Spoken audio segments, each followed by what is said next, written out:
Welcome back to Project Brupeg. Over the last decade, Jess, myself and a large group of incredible people have volunteered our time and expertise to turn Brupeg from a sunken fishing trawler into a globally capable expedition vessel. And now it's time for us to start paying that generosity back. This week we start our first major project with the Australian Navy Cadets. In this part of Australia, the Australian Navy Cadets find it hard to access boats the size of Brupeg or bigger, and they've asked if we can help as a training vessel and get the cadets on board and even a bit of sea time.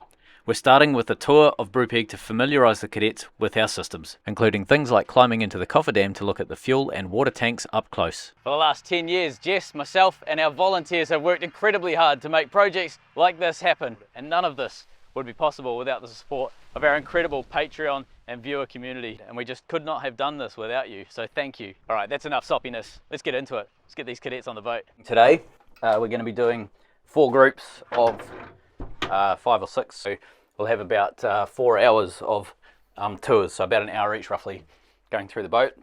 We're also going to be doing, they have a drone flying elective, so we're going to be doing some drone flying with them. Today is all about showing them the systems of the boat, getting them familiar with the boat. Up here we have 2 most important members of crew, making sure everything is going to plan.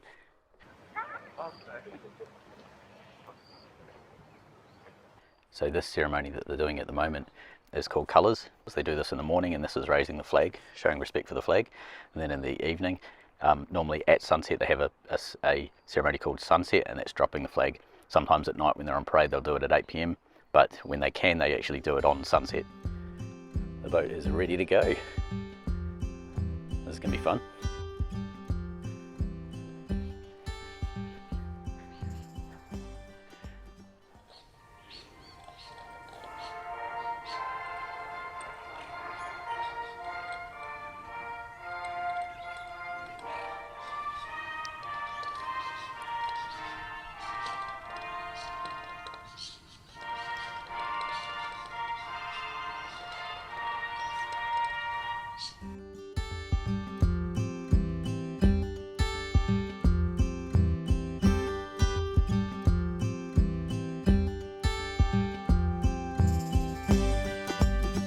Better get the drone test.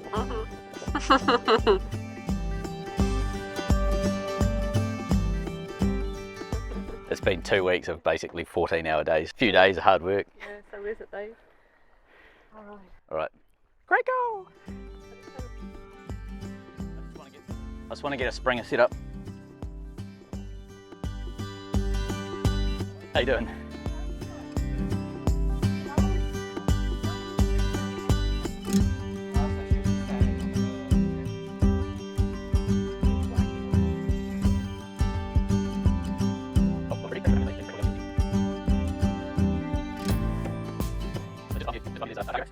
Brupeg was sunk in the river. She was a fishing boat, and in 2013 she sunk not far from us, about a nautical mile up the river. She was on her side and she was covered in water. She was there for 2 months, and then she got hauled out and she got stripped down and all the gear got cut out. So when we got Brupeg, it was not like that. We started rebuilding her. What we realised is we really wanted to create a global expedition boat, dedicated to projects, education and research. Safety on board. We are a work boat. We're not fully built, as you can see. The walls aren't on, and as you go around the boat, you'll see that there's areas that aren't done. Small spaces. We are a kind of biggish private boat, but it's still small spaces, particularly under the decks. So just watch you don't bang your head, okay? Trip hazards, there are a couple around the boat. We've got them marked, but we'll also point them out so we don't want anyone tripping and falling. And one of the things we find really helpful is moving slowly around the boat, and we'll kind of set the pace. Unless there's an emergency, if there is an emergency, follow your crew, and this is our muster point out the back here, okay? So if you're somewhere and you're not with one of us, which you should be, but if you happen to not be, just muster here. Alright, if everyone just wants to follow me. Some of the bigger boats that you'll end up being on, they have variations of this. So these are what's known as passive stabilizers. So once they go down, they lock in place and they don't move, they just stay fixed, a bit like a centerboard. There's one on either side. On larger boats like destroyers and frigates and things like that, you'll have active stabilizers. So it's basically like a rudder halfway up the boat sort of thing on either side. So this just helps us counteract roll and keep the boat a bit more comfortable at sea. Alright, so up on the bow here we've got obviously our anchoring gear, so we have our winch, our anchor rod or chain, and then our anchor out the front. We also, because the anchors on Brupeg are quite heavy, so this is 112 kgs this anchor, it's too heavy to try and lift by ourselves, so we have a crane that basically helps us move the anchors around, and we have spare anchors should we ever need them. Brupeg's energy system, we have quite a lot of electrical storage and power and so on Brupeg, so we use solar for the vast amount of our power. Pretty much all of our needs throughout the day are covered by solar, and at night we're either using generator or batteries depending on how much load we're using. So these solar panels are not like normal solar panels. As you can see, they sort of stick onto the cabin. We've got our sailing boat, which is a laser, and we've got kayaks as well. And then you can also see in terms of our navigation and communications, we've got radar, Starlink for internet. We also have VHF, AIS, and the aerials on either end are 3G, 4G extenders. Brupeg flies two flags, so we've got the Australian flag up there, which is our courtesy flag. Brupeg is registered as a New Zealand ship, so our main ship's flag is a New Zealand flag, and then this flag comes down or up depending on which country we're in and gets swapped over to suit whatever country we're visiting. So on, again, some of the bigger ships that you'll potentially go on, as they go into different ports, that you'll see a courtesy flag goes up, and there's certain rules and protocols around how big the flags have to be and where they go and things like that. It's always got to be higher than the ship's flag, hence it's the highest flag on the boat. Because we're in Australia, we're flying the Australian courtesy. Just watch yourself over these washboards. It was a great day. The cadets saw lots of Brupeg. We had a lot of fun. Here's what happened.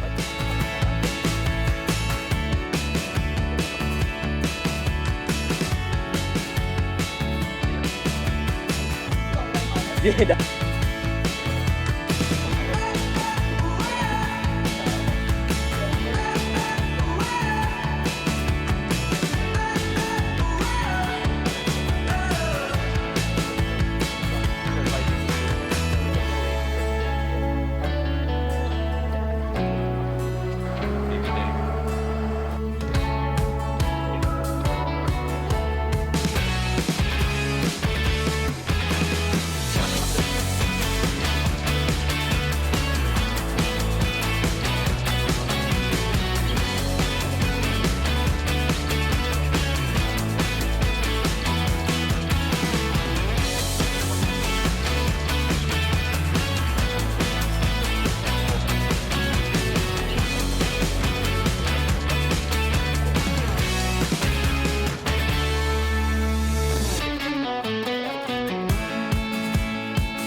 If you'd like to know more about training with the Australian Navy Cadets, go to navicadets.gov.au, or there's a link in the description of this video that you can click.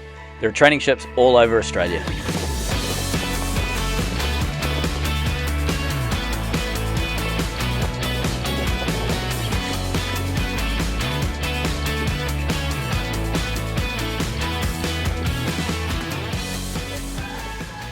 After the last group came through looking at the boat, it was time to move on to our drone team. So these are the guys that are looking at drone electives as part of their curriculum. So what I'm thinking is we'll probably get the drone up in the air, or go up 100 metres or something, and then you can actually have a fly with it. Throw it up in the air and see how we go. We've got 2 batteries full, so we'll probably do maybe a battery each, something like that. Get straight up. Speed. All I'm trying to do is keep that boat in the crosshairs the whole time, as smooth as possible. Now the trick with flying a drone is really gentle throttle. It's like the sticks, you're not like slamming the sticks around. Start slamming them around, you end up really jerky. There's a button on the bottom there. If you bump it, it turns the camera directly down. So if you're looking out there and the camera disappears, it does that and it points straight out. It's because you bumped the button on the bottom. Sometimes when we're docking the boat, we'll put the drone, say 30 metres above the boat, just looking straight down, and it gives us a bird's eye view to the park.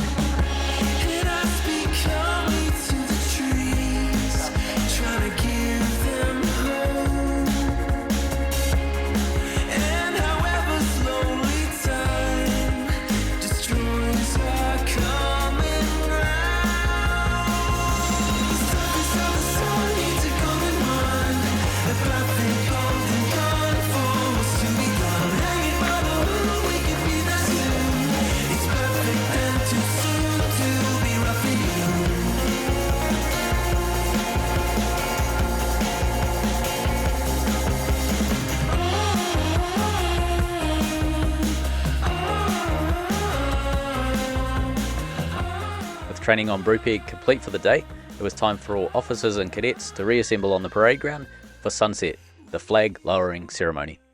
Clear lower decks, ships coming to fall in parade ground. Clear lower decks, ships coming to fall in parade ground.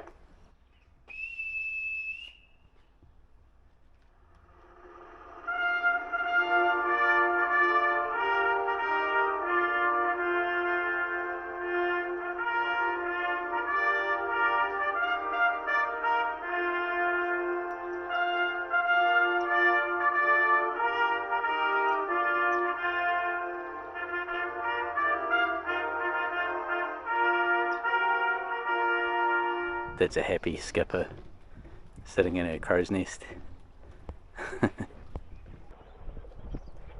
Second mate. So that's the end of the day for the cadets. That was the sunset parade that you just saw. Yeah, it's gorgeous.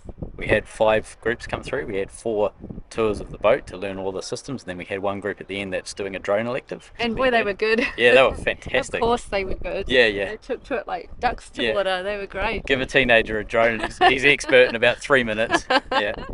Those guys particularly, they were great. Yeah. Remind me of you, Beck. Yeah, just at it straight away. It was Yeah. really good. But it's been a great day, isn't it? Yeah, it's been really cool. It's been lovely actually, and they're such polite and respectful Yeah.